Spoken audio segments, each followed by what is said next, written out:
Il est dit qu'en 1940, Philippe Pétain le despote, chef d'État égoïste et lâche, avait vendu son pays et s'était allié à Satan en personne pour assurer son propre bien.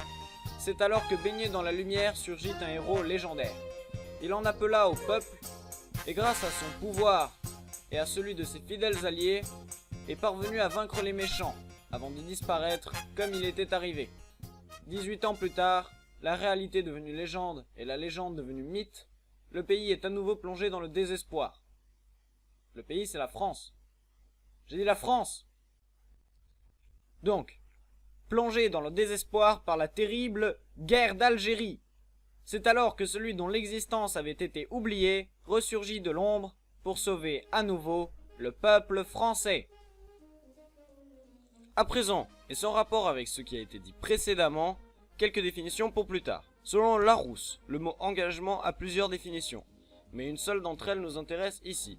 Engagement fait de prendre parti sur les problèmes politiques ou sociaux par son action et ses discours. Selon diverses sources croisées pour assurer la véracité de leur contenu, Charles de Gaulle est un militaire, résistant, écrivain et homme d'État français. Enfin, quand je dis écrivain, il semble surtout écrire sur la guerre et l'utilisation de chars d'assaut qu'il avait un petit peu trop. On se souvient principalement de lui pour avoir été à l'origine de l'appel du 18 juin, ayant incité le peuple français à résister face à l'occupation allemande. Maintenant, on va pouvoir se poser une question. En quoi Charles de Gaulle a-t-il mené une vie d'engagement? On va y répondre en se penchant sur ce qu'il a fait, d'abord sur le plan militaire, puis sur le plan politique. La Première Guerre mondiale. Déjà à ses débuts dans les forces militaires, l'ami Charles n'est pas du genre mouton obéissant. S'il n'est pas d'accord avec les ordres, il obéit pas. Son caractère lui valut d'être parfois relevé de ses fonctions, mais son intelligence et son courage sont néanmoins reconnus. Capturé par l'armée allemande en 1916, il continue de jouer les fortes têtes en tentant de s'évader de la prison dans laquelle il est retenu. Il est alors transféré en Bavière dans un camp destiné aux prisonniers dans son genre. Il tentera à 5 reprises de s'évader de celui-ci, sans succès. Il garde de son séjour en tant que prisonnier un goût amer, ayant l'impression de n'avoir servi à rien durant cette guerre. Enfin rien qui lui a quand même valu la Légion d'honneur, faut pas déconner non. La Seconde Guerre mondiale. Lorsque la Seconde Guerre mondiale éclate, Charles n'a pas abandonné l'armée. Il est alors colonel. Il mène des contre-offensives avec ses unités de blindés qu'il aime vraisemblablement beaucoup. Souvent couronnées de succès d'ailleurs. Dirigeant militaire banal selon certains, génie stratégique selon d'autres, il finit en tout cas par devenir sous-secrétaire... Il finit par occuper un poste politique. Quoi qu'il en soit, il aimerait bien que la France continue la guerre, mais putain arrive et faut un sbeul pas possible. Il est donc contraint de partir à Londres, d'où il lancera El Famoso, appel du 18 juin. Beaucoup de Français n'acceptent pas la capitulation ni la servitude pour des raisons qui s'appellent l'honneur, le bon sens, l'intérêt supérieur de la patrie. Donc là, vous l'aurez compris, c'était un extrait de l'appel du 22 juin. Et oui, parce que je suis un original. Il en appelle à l'honneur et au patriotisme des Français pour leur demander de continuer le combat. Si De Gaulle veut continuer la guerre, ce n'est pas simplement pour pouvoir fracasser du Boche, même si à mon avis il y a un peu de ça. Il est convaincu que les Alliés gagneront la guerre, et veut s'assurer que la France sera du côté des vainqueurs lorsque tout ça sera fini. On peut dire qu'il a eu du flair sur ce coup-là, puisque c'est certainement grâce à l'organisation de la France libre et résistante que cette dernière est présente aux côtés des vainqueurs le 8 mai 1945. Bref. Il crée et dirige depuis Londres les forces françaises libres, un moyen pour lui de remettre la France en guerre en formant une armée et un contre-état.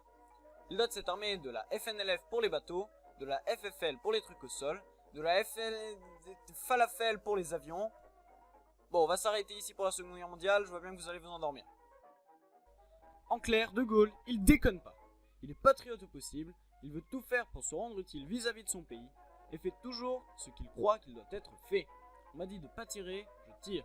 Le gouvernement fait des trucs que je suis pas d'accord avec, et bah vas-y que je crée mon propre gouvernement. Il en a rien à foutre. Si ça, c'est pas un homme qui a forgé ses convictions et les a traduites en actes, alors je sais pas ce que c'est. Moment, il se met bien. En 1958, la France est toute secouée. On décide alors d'appeler le papa. De Gaulle devient président du conseil et bim bam boum, il gouverne par ordonnance. Il refait la constitution, il l'a fait passer au KLM et il devient président en 1959. Quand je vous dis qu'il en a rien à foutre, alors il lance sa politique de grandeur. Et vas-y que je mets les nouveaux francs, et vas-y que je donne l'indépendance à l'Algérie, puis tant qu'à faire, on fait pareil avec les autres colonies africaines. Mais tout ça en gardant l'influence française sur celle-ci. Il bosse sur l'arme nucléaire pépère, mais surtout, il fait ceci. Je vais vous confier un secret que vous ne répéterez pas. Ce soir ici, et tout le long de ma route, je me trouvais dans une atmosphère du même genre que celle de la libération. Alors, vous l'avez? Vous avez compris de quoi on parlait? Bon, je vais vous le dire, mais je vous préviens, attention à vos oreilles, ça va crier fort. Vive le Québec libre!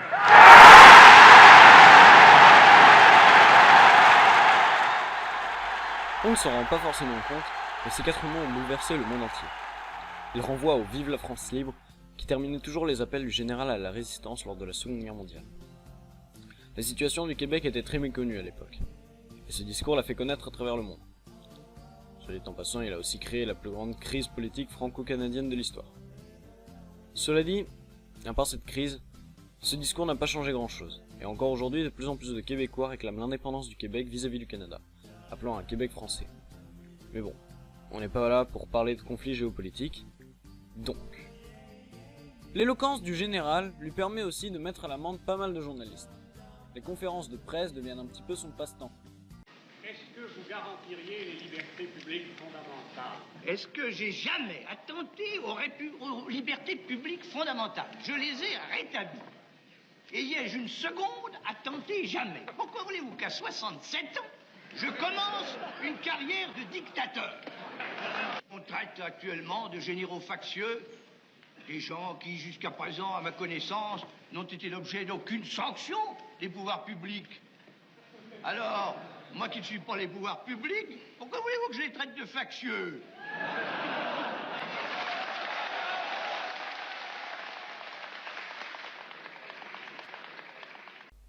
Ou encore le très célèbre Ta gueule, sale pédé. un vrai classique. Le moment où on le met pas bien. Plus ça passe, et moins De Gaulle est apprécié. Malgré son incommensurable et incontestable charisme, les gens commencent à le remettre en question. Et oui, je dis qu'il commence parce que les communistes mangeurs de bébés, ça ne compte pas.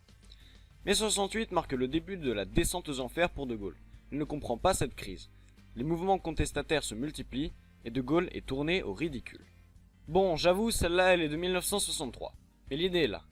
Un De Gaulle au trait exagéré, de taille démesurée pour montrer sa prétendue égocentricité. Il convoque les dirigeants des 4 autres grandes puissances, le Premier ministre britannique, le président des États-Unis, le chancelier allemand et le leader soviétique. On reconnaît bien là le poteau de Gaulle, et les domine tous. Sur le mur trône la carte du monde, avec des proportions clairement pas respectées. Je veux dire, ça me semble déjà beaucoup plus juste.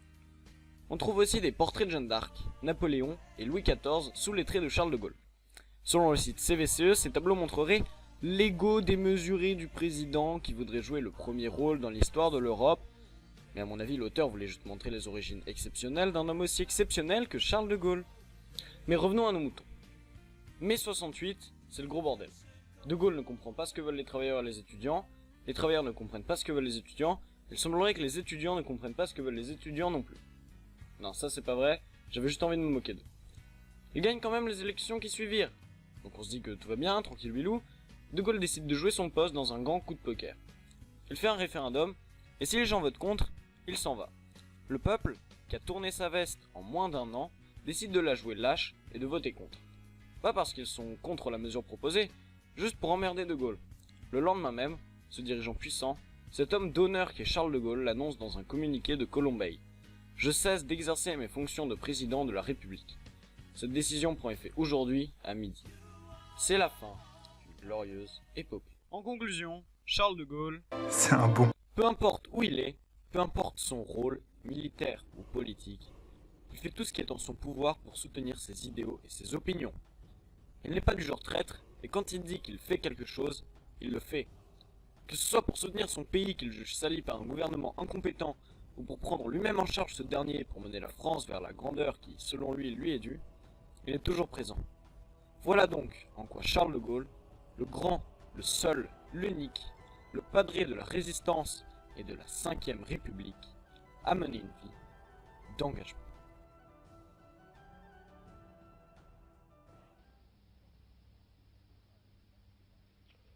Au revoir.